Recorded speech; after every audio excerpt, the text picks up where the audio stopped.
Hi, good evening, and welcome back. We have Noble Class Academy doing another webinar for us this week. We're very excited to have them back. I'm going to be introducing Justin Kim, who is the director of Noble Class Academy. So without further ado, here is their webinar on key factors that make your application stand out. Thank you. All right, thank you, Justin. Let me lower the volume a little bit. Okay, good evening, everyone. My name is Justin Kim. I'm director of Noble Class Academy. Again, thank you for joining another webinar with us tonight. Today, we're going to be talking about basically college application process in general. Specifically, we're just going to go over some key factors that would potentially make your application work for you. Today, we have our longtime friend and colleague, Rosemary Nam. Rosemary, thank you for joining us today. It's my pleasure. All right, why don't you introduce yourself to the audience today? Okay, hi everyone. My name is Rosemary Nam. I have to tell you a little bit about myself. I taught SATs for about 15-20 years. During the course of that, I went through law school, thought maybe I'll save the world, and decided I still love working with kids so much. So past 6 years, I have been working with students to shape their application and help their application stand out. Is that?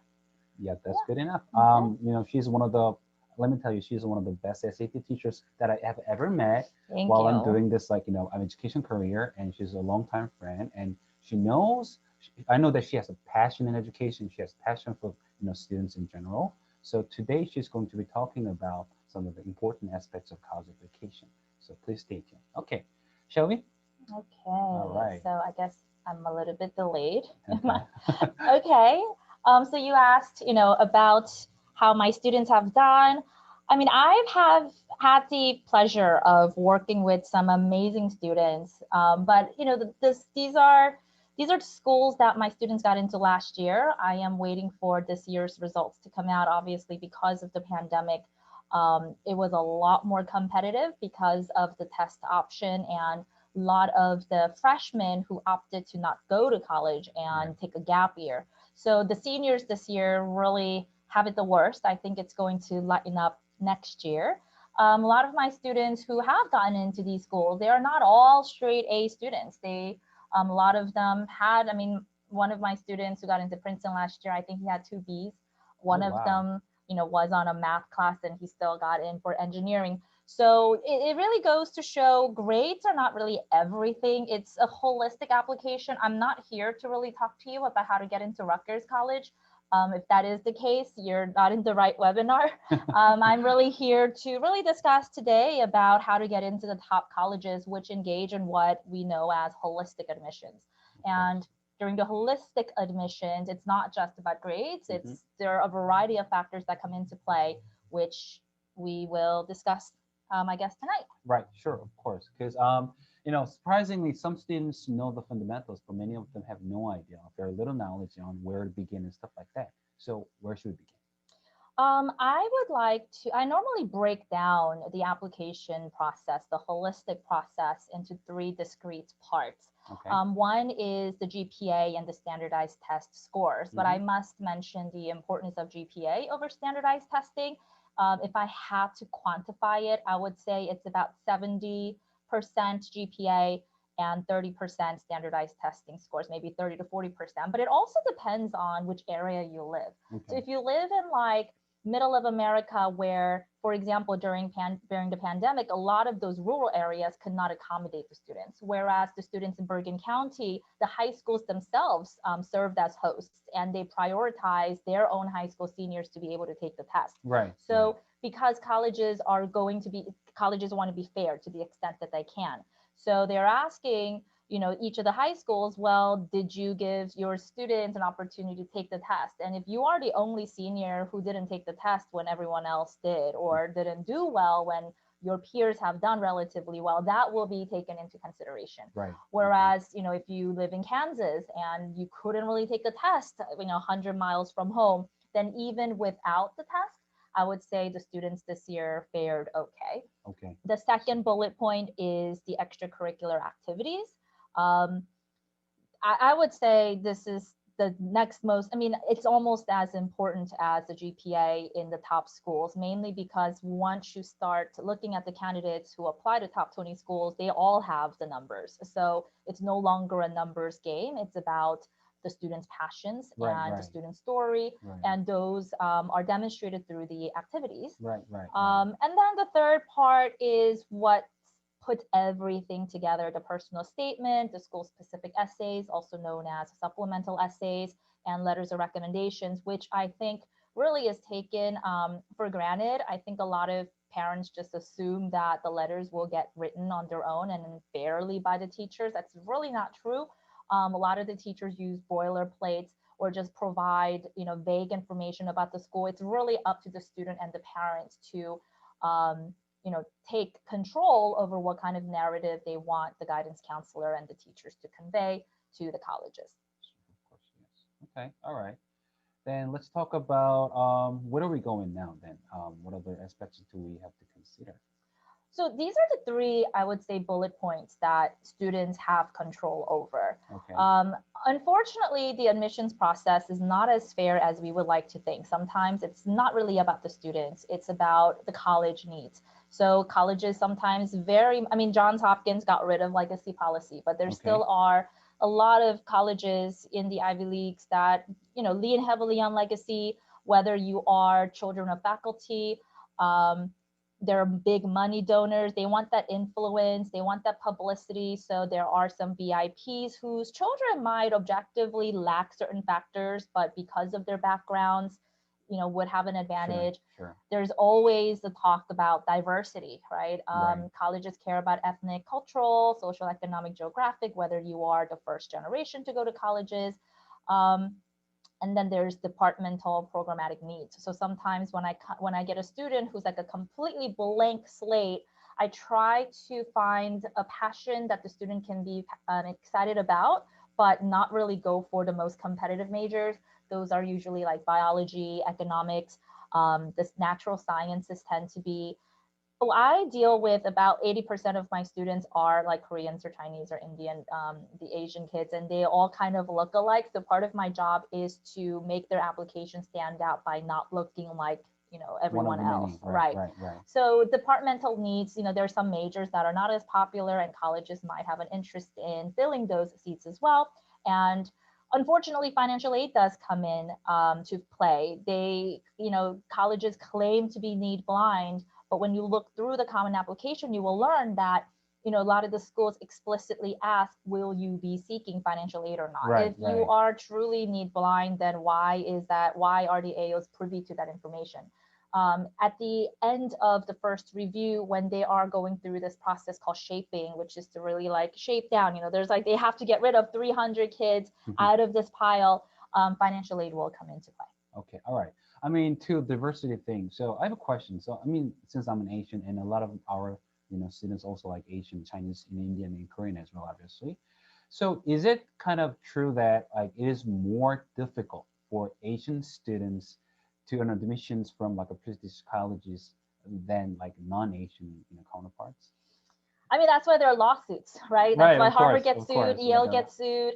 The reason is that, Asian parents, especially the immigrants, they've kind of come with this understanding that the kids need to study hard.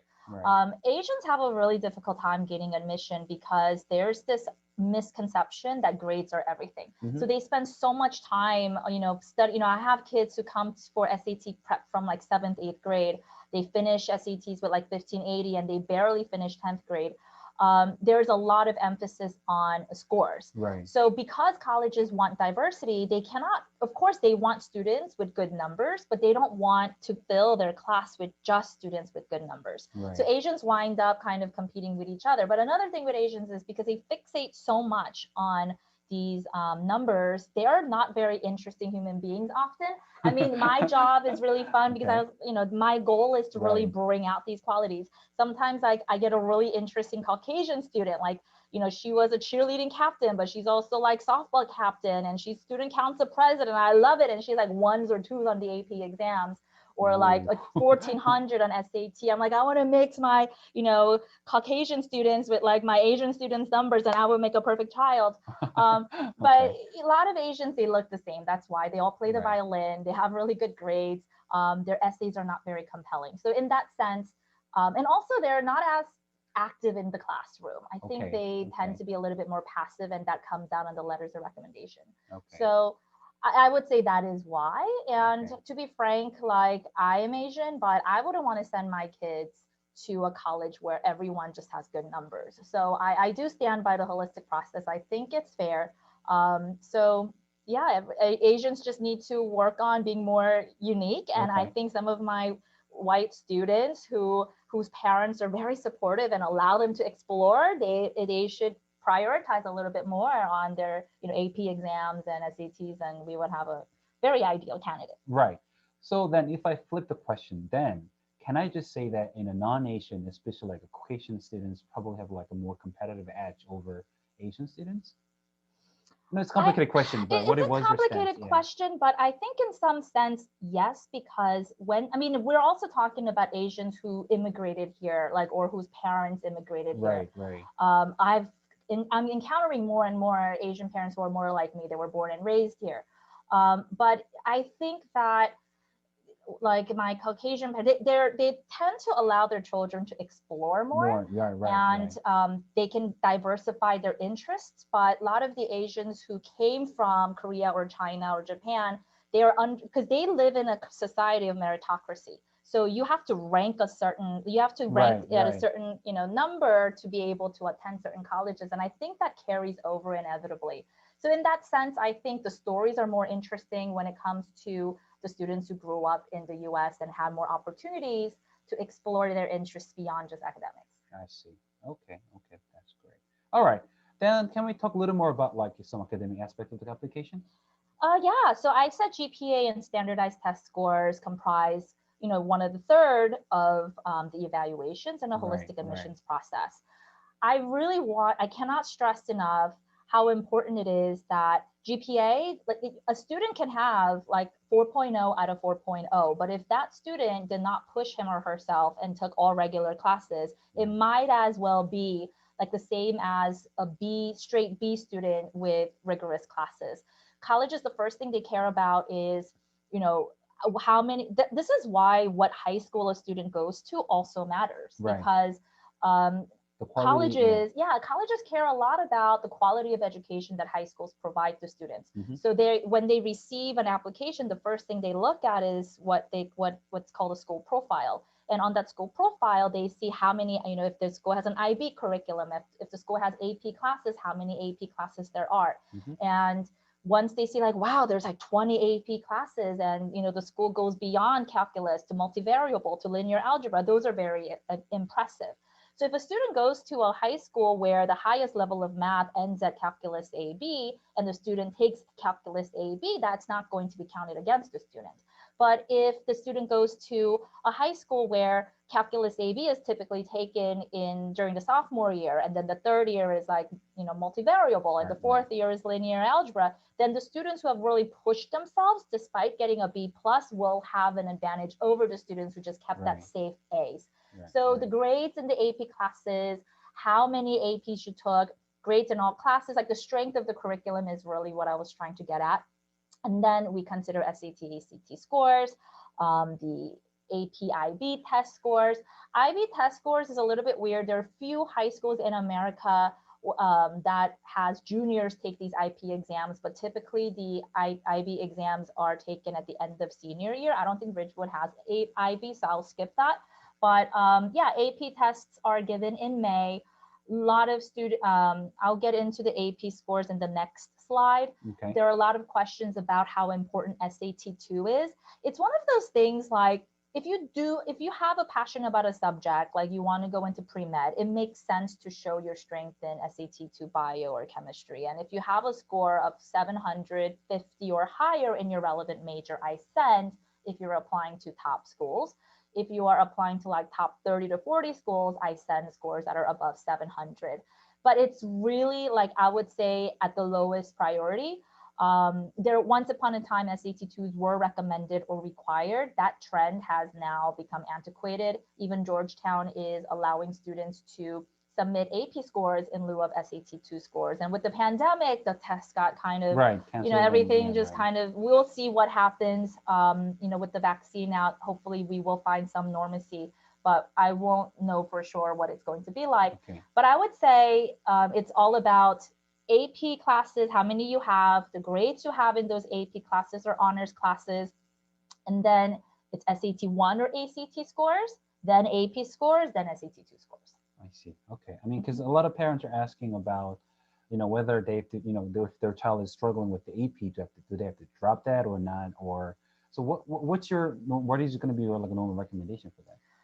I showed you in the beginning of the presentation my students who got into like Yale, Princeton, like Cornell. They typically have anywhere between 8 to 10 AP classes on their transcript, and they have A's in those classes. Sometimes, it's 1B, B plus is not going to like kill the application at all. So it's more important to prevail and maybe end up with the B plus and keep that AP class than to drop it for a regular class to get an A plus.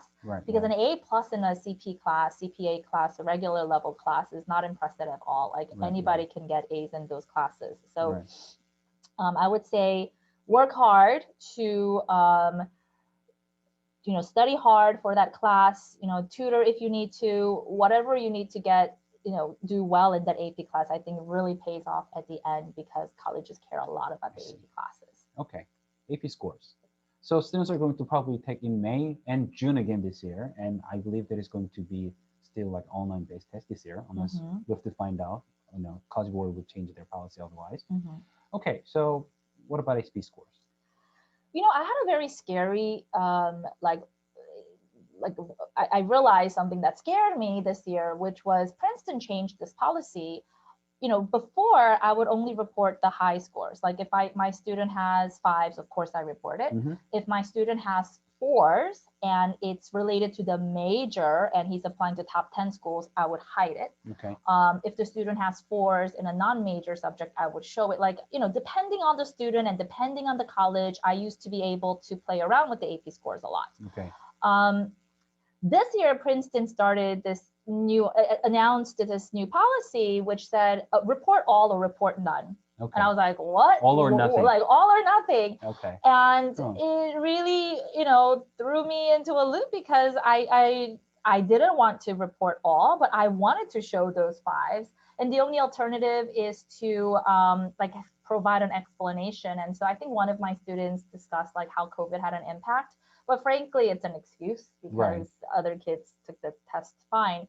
So it's scary. If the student has a lot of AP scores on the 5s and decides to apply to Princeton, but then junior year, senior year, there's like a 2, that score's got to be shown, or we don't get to show off those 5s. Hopefully other colleges will not follow suit. But usually the trend is that if one college implements a policy, other colleges follow suit. That's why there's no more SAT2s anymore too. Okay. But I hope that this is not the case, but this currently is the case. And it really helps to, like if the student is applying as a pre-med major and has like a 4 in, let's say AP Environmental Science, like AP Environmental Science is like one of those AP classes that don't receive AP respect. Right. Oh. I would say like AP Psych, AP Environmental Science, not all APs are created equal. Right. It's the APs that count towards the core classes, which are English, history, science, math, and foreign language. Okay. It's very impressive when a student is able to maintain a foreign language requirement all 4 years and takes the AP exam too. But I forget what I was saying, but it's important to do well on those 5 core classes. Right. Like if the student doesn't take an AP exam on environmental science, like I don't think that will make a huge difference. Okay. Yeah. I see. All right. Okay. So this is like one of the important things about like academic AP scores. So students probably to do their best to get the best possible high GPA and also prepare well for the AP exam as well, right? Okay. All right. And what is next? So the second bullet point that I discussed is extracurricular activities.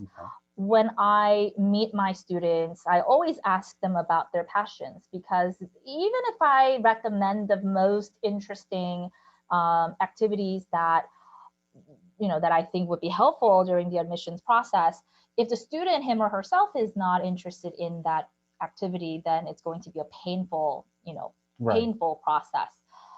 So after interviewing the student, my ultimate goal really, and the student, your children's ultimate goal, is to display CLIP. And it's like an acronym I came up with because these are the softer personal qualities that colleges look for. And CLIP stands for commitment, leadership, initiative, impact, and passion. So when an admissions officer opens up that application and sees the school profile, looks at the transcript, looks at the standardized test scores, the next is extracurricular activities. If the student has really great numbers, and at this point the AO is really excited, right? Like, oh, the student has outstanding GPA and like scores and then it's really the part where the AOs, admissions officers, are really let down because of the mediocrity of the activities. They want to see leadership. They want to see that the student did not just passively attend meetings at these clubs. They want to see the student taking it to the next level by being president, by being, vice president. Some schools even have a numerical value system where if you were the president, you get 4 points. And if you were vice president, you get 3 points. So it really depends on the school's policies, but they want to see leadership. What I typically do with my students is we brainstorm an area that the student is passionate about, and we come up with, launching an own organization or launching a club or teaching a class, something that would allow the student to demonstrate initiative and impact in the community through an activity or event or something that the student is dedicated to and committed to. Usually, like some of my Asian students, I don't want to keep saying Asians, it's just it's that a lot of Asian parents come look for me, but a lot of them come with objectively great accomplishments. For example, if you want to be a math major, then AMC and AME is kind of a given, right?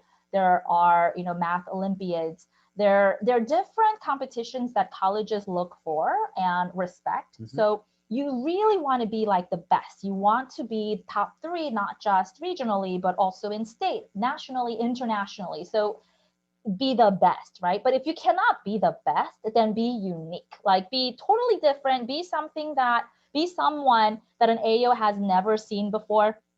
And like I had a student who came to me, wanted to study biology, but biology is so common. Right. And unless you are going to be top ranked internationally for like biology Olympiad, it's really hard to stand out as an excellent bio major. So, we pivoted and we turned to agriculture.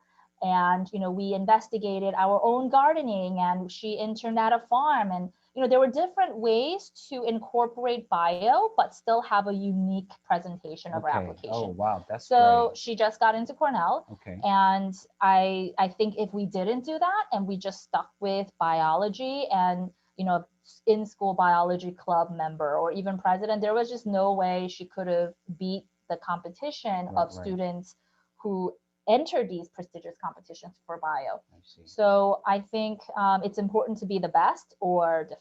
Okay, out of the key factors for the college admission process, so this is a place where students not only show his or her demonstrate interest or find some creative way to make some kind of route to colleges, right? Yeah, demonstrated interest comes in 2 different ways. One's demonstrated interest to the college itself, and the other is demonstrated interest in the major that the student has selected. Right. So let's say the student says, I want to be a bio major, but all the activities are not science related. Then either the student is posing herself as someone who doesn't know what she's talking about, or who just don't make good decisions. Because you want to study bio, why would you not spend that time into activities that will enhance your candidacy in biology? So in that sense, absolutely, one of the things we figure out is what the student wants to study and what the student wants to be passionate about, and the activities should be lined up to support that narrative. Okay, great. All right. Okay. So basically, there's no single activity will make you simply stand out, but everything, like all your activities and courses and those things should line up so that it makes sense to the AOs.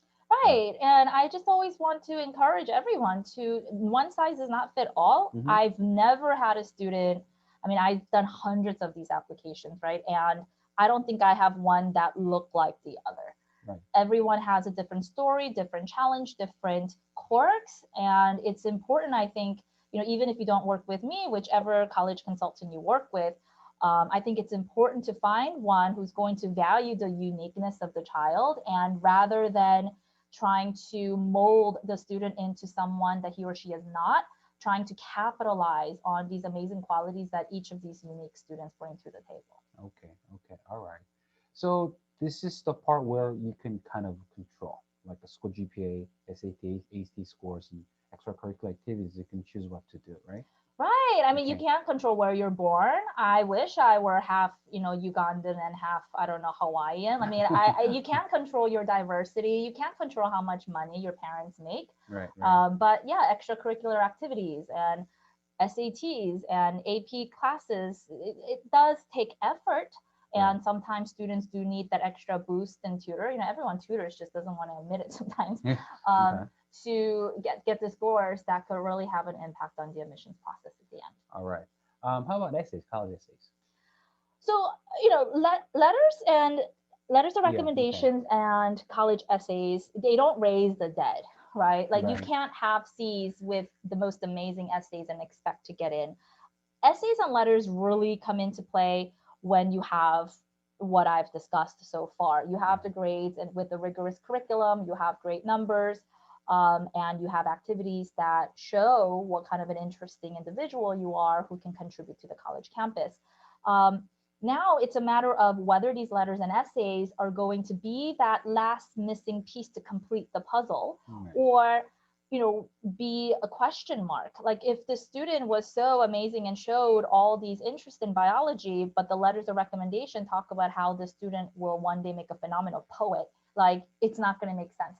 And I think a lot of students take for granted, and a lot of parents forget, that these letters of recommendations really serve as the most credible piece of the application, because it is the only part of the application that the student cannot manipulate. Or see in advance. Right. They waive their rights to read the letters. And sometimes the teachers are brutally honest.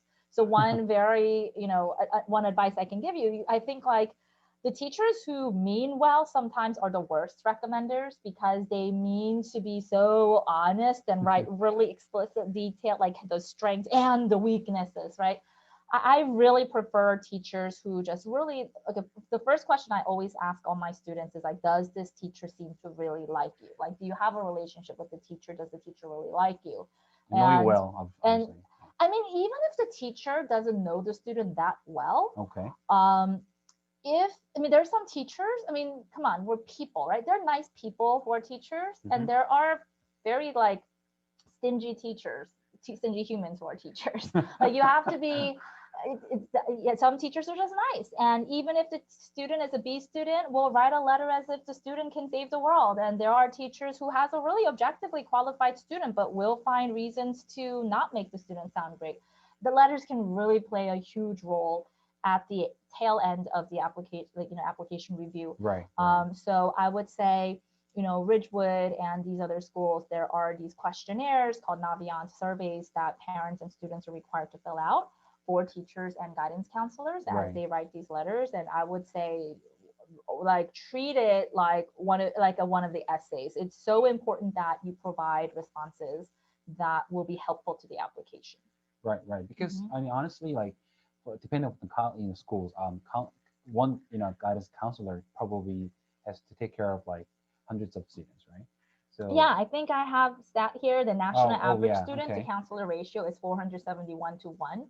A lot of guidance counselors go on maternity leave, and I don't know why. Just last year I had like, I don't know, 10, I don't even know. Every year there are guidance counselors who go off on maternity leave. I don't know what it is, but they change all the time. And sometimes we have students who had 3 different guidance counselors during the 4 years that the student was at the high school. So not only is there like a 470 to 1 ratio, the guidance counselors change time to time. So they don't really get to know who the student is. So often guidance counselors' letters of recommendation is not even about the student. It's Right. just about the high school in general, or it's about the general, offerings that the high school has. So when that brag sheet comes, and you do a good job, the nice guidance counselors who do go out of their way for their students, and they're really great ones. I've worked with some amazing guidance counselors who are writing, personalized letters to 1 in the morning. Um, there are some phenomenal guidance counselors. I really hope that you wind up with a good one. But when you fill out this survey, honestly and thoroughly, they will adopt a lot of what you provide them because they don't have content otherwise. Right. Right. So yeah. Inevitably they have to kind of depend on that anyway. They do. So you just it's provide some copy kind and of, paste. some good like content to the Mhm. guidance counselors. Mhm. So it is really important to come up with the really good contents for the brag sheets, right? Right. And the brag sheet should really serve to highlight and be consistent with whatever narrative we put out for the essays. So, you know, effective letter of recommendation is not a regurgitation of the resume. They already have the resume. They don't need to know how many hours you need to do, track. They don't need to know how many members are part of like the cultural club. It really is an opportunity for the colleges to get to know the student's personality and what kind of a student he or she is going to be on campus, and the letters serve to do that. So I hope that it's a combination of the student doing his or her work on the brag sheet and the guidance counselor being a very good one for the student who vouches for the student. Right. So apparently parents should not take those brag sheets or like surveys lightly at all. They're so important. I can't stress how important it is. But sometimes like parents don't even submit it. Students just kind of wing it. I've seen ones that make me like cringe, and I've had some students, who come to me for help at the tail end of this process just for the essay. Right. And sometimes the ones I cannot control when the student comes to me, like during the summer, is these brag sheets, because teachers and guidance counselors often require the students to submit them by June. I think they do allow edits, but we want to work on them earlier than later. Right. Okay. How about teachers' recommendation letters? Are they any different than like a letters of recommendation for guidance counselors? Teachers' letter of recommendation is also extremely important. It's not only a letter, they actually rate the students based on different criteria. So anywhere be like academic achievement. Let me see, I think I have a slide here. Like these are all the categories that the teachers need to grade, evaluate the students on. And it's not open-ended. It looks like this, like no basis. Like if you're a math teacher, you probably have no basis as to students' writing abilities, right? But like certain qualities that pertain to personality, like leadership or concern for others or integrity or maturity, the more checks we have at one of the top few encountered in my career, the better it is. And that's why I think that you should ask teachers who are younger than older, because if the teacher is older, obviously one of the top few encountered, there's a larger number of students to work with. Whereas if the teacher just started out this year, you have to be just top 10 to be one of the top few, out of 30 students as opposed to 3,000 students. But that depends on the teacher too. So all right. So when would be the best time for any students start hunting best teachers for their like a recommendation letters? I advise all my students to kind of eye the teacher that they're going to ask as early as the beginning of the junior year, because these days parents come to me to start the consulting process like as early as 9th grade. And so by the time my 9th grade signups are juniors, they already know how to conduct their junior year. And so September, October, they already know which teacher they're going to ask letters of recommendations from. And they put an extra effort to get to know those teachers. And then a good time to ask is probably around March or April. In junior year. During the junior year. Right. So yeah, and then it gives the teachers like plenty of time to write the letter, and you'll probably be one of the first. Some teachers do cap the number of letters that the teacher writes. So it's important to be timely rather than delayed. Right. Because some students, they just start reaching out to the teachers towards the end of their rising junior summer. Yeah. It's gonna be like really late, I think. Right. But, but sometimes it is what it is. Yeah, The sooner the better, I guess. not But too not way too early though, right? Nobody likes an eager beaver. You know, you don't want to act like, oh, I'm working hard in this class because I know I'm gonna. You know, it's probably like March is, I think, is a good time. Not Okay. like too early, not too late. Okay. All right, sounds great. Is there anything else that we can just discuss more? Well, I think we have to cover Majority of things the yeah. personal statement. Okay. I would say like public schools don't care that much about essays. It's more of an objective criteria, but the holistic admissions process, the essays can be the factor that takes the maybe application to a yes pile or a no pile. It's one of those things like if you write a poor essay, it's probably not going to put you in the reject pile because of the essay, but it can really be one of those things that tug at the admissions officer's heart. I think a lot of students and parents forget that humans read these applications. Right, it's not like a robotic objective, it's not a machine that reads it. So when the story is compelling and the story is moving, you might trigger something in their hearts to want to fight for you at that table when they have to shape down the pile and get rid of certain applications. So I love some of my personal statements. I have my favorites. A lot of my students' essays have been asked, like the guidance counselor asked, like, can I use your essay to show the future, students how to write it? But it needs to be unique, different. There's no right or wrong topic. You can write about the most mundane things, but it's important to let your personality shine. It has to be well written, like grammar errors. Of And course, colleges admit like you should have somebody else look at your essay, because if it's a shoddy essay and it's full of errors, even if the content is good, it will frustrate them. Remember that the application review is anywhere between 4 to 8 minutes. And during those 8 minutes, the AOs need to review everything and they need to read these essays. So if they cannot get themselves to read from one sentence to the next, that's going to cause a lot of frustration. And you will not have the opportunity to have your essay read. They probably won't even read it. It's also important to pay close attention to the supplemental essays. I would say colleges care more about supplemental essays than the Common App essay, because you need to demonstrate why you are a good fit for this particular school. So I've had students who write about what an amazing, criminologist they're going to be and how much they want to reform the justice system. But the thing is, Penn is the only school with a criminology major. So you don't want to be in a situation where the colleges love the student, but think that, well, we don't have what the student is looking for, we must not be a good fit. So we want the supplemental essays to show not only that I am a good candidate, but that the school is a good fit for me. So each essay should be written carefully, no copy paste.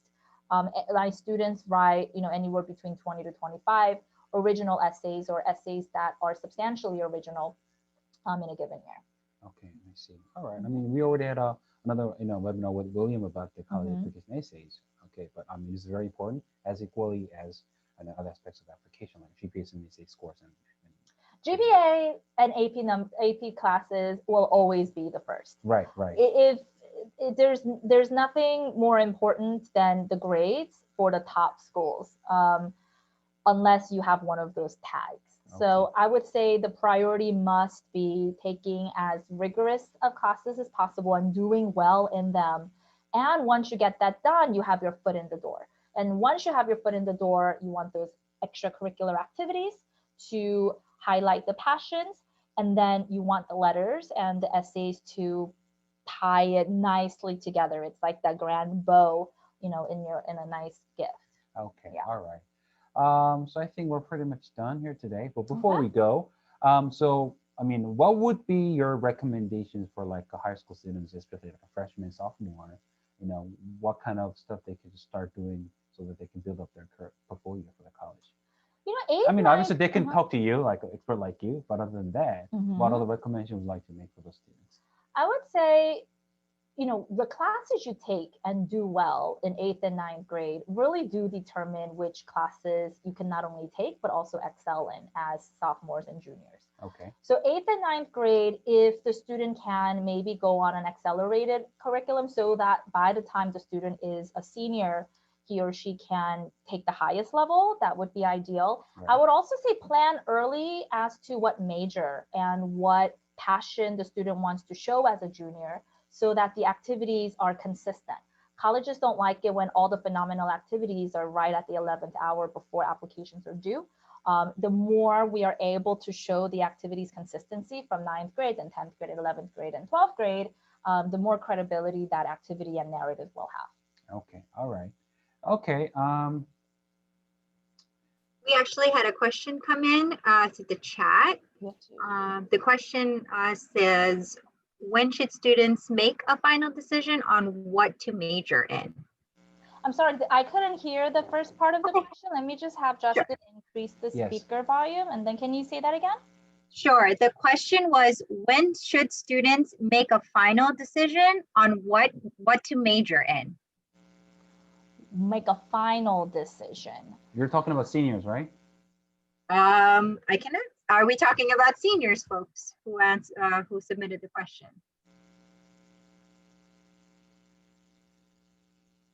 Freshmen. Oh, freshmen.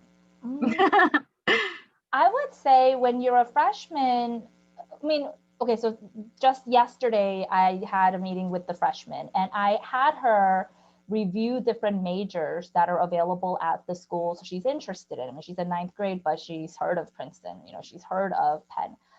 So I had her review the different majors to kind of gauge which areas she's interested in. Is she a humanities kid? Is she a natural science kid? Is she a social science kid?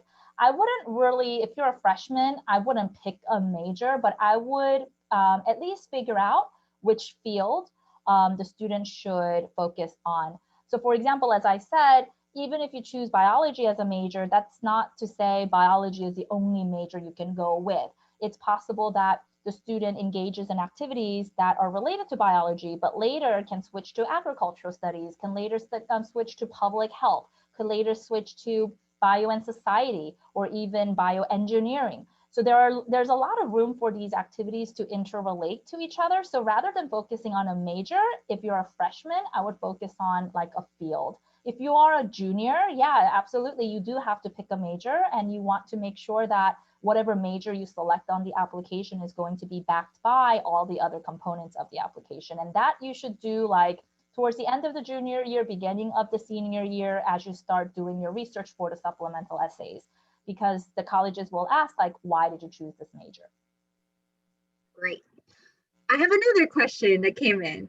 All right. Is it better to go undecided if I am not sure what I want to major in?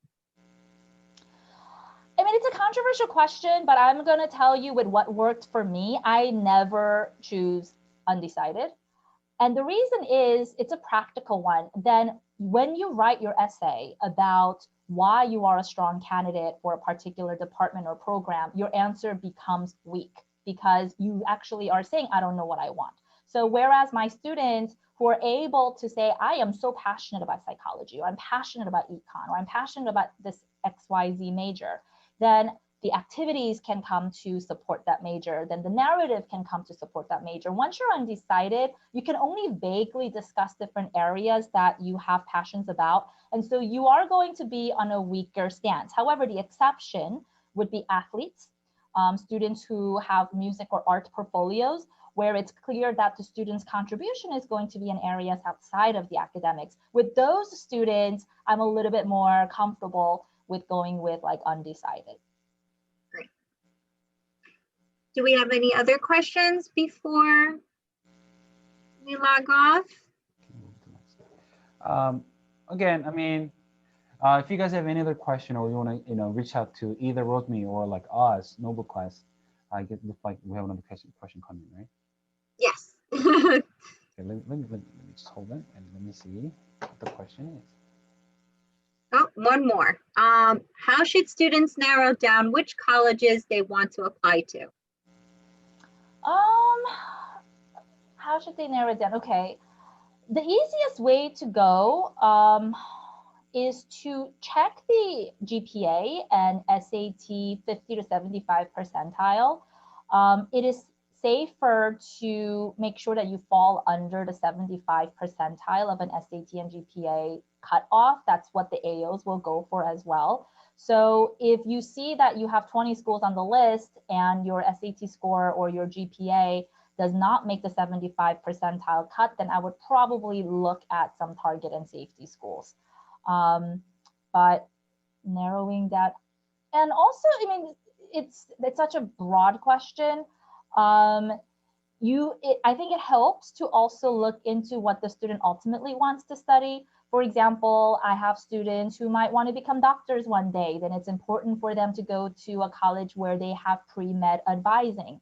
If I have students who are interested in law, then it's important to go to schools where there is a humanities department. Sometimes it might be a really practical one. Like I have students who took the SAT 6 times. Carnegie Mellon is probably not going to be a great choice because they're all score. And there are a couple of schools that require all scores. So maybe it's a practical thing. Sometimes it's a financial aid matter. So there are so many different ways to narrow down the schools that it's hard to just give you one neat formula to follow through. Great. And we have another question. So what would they look for in general and overall for a difficult degree or a high level degree to get acceptance?